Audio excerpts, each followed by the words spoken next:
Hey, welcome to the second and final lesson in this particular short unit. We're going to be talking about isosceles and equilateral triangles. Those are the special kinds of triangles based on the number of congruent sides. We've got a couple of rules we can learn that'll help us solve for missing variables when we are, using those kinds of triangles. I don't want to waste your time. Let's go on ahead and get started. Before we dive in too deep, we've got to remember a couple of important things. One, isosceles triangles are the ones that have two congruent sides, and equilateral triangles have three congruent sides.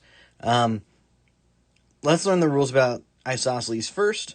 We want to know the bottom angles here are called base angles, and we are going to find out that if the base angles of an isosceles triangle are congruent, then the sides across from the base angles are also congruent. Okay.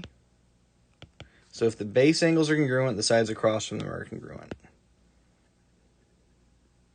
Then we also know that if the opposite sides are congruent, that means it goes backwards and the base angles are congruent. And that's going to help us set up some equations later. And then let's talk about the equilateral triangles. We know that if it's equilateral, then all three of the angles must be 60. And if all three of the angles are 60, then the sides across from them are all congruent. And we have the congruent marks there to prove it. So that's the rule. If the angles on the inside are all three the same, then all of the sides are the same, which we learned in the last lesson that equilateral and equiangular have to happen at the same time. If it's equilateral, it must be equiangular. If it's equiangular, it must be equilateral. So the goal of these problems is to find the value of x and y. The first thing that we notice when we're looking at this problem is in KLN, all three angles are the same, which means all three sides are the same. That means that y must be 4. And this side right here must also be 4. Now, that's important because if I'm looking at the base angles here, which I've switched to blue in case your eyes are tracking that, these two sides, the opposite sides from the base angles, must also be equal. So x plus 1 equals 4. Which means that x equals 3, and we keep the y equals 4 from above. And those are the rules. That's trying to figure out what we know so we can use those rules to find the other things we're missing. Let's do it again. Now we're looking for degrees, and we're going backwards. Oh, it looks like we've got these congruent marks on this triangle, which means that all three of these angles are congruent. And we also know that when all three angles are congruent, they all have to be 60. That's 180 divided into 3 pieces.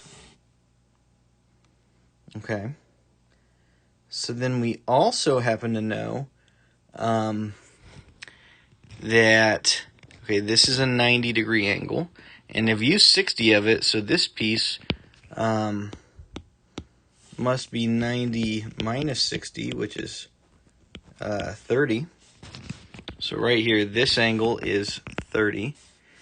And I also know, let's see, these two sides are equal, so the angles that they're across from are equal, which means this angle is 30.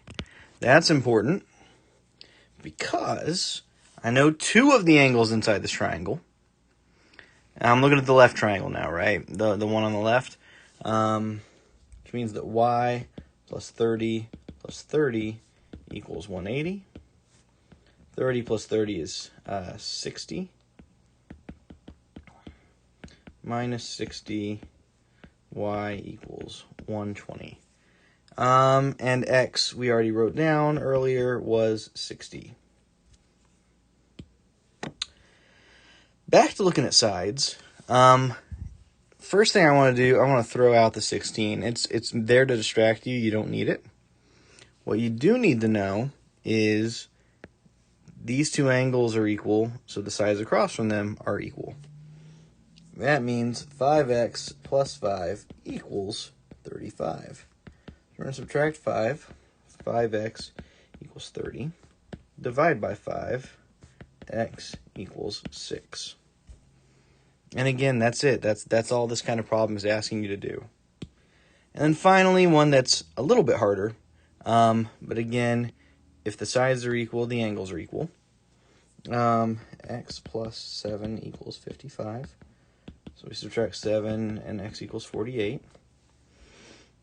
Okay, and if this one is 55, then y plus 55 plus 55 equals 180.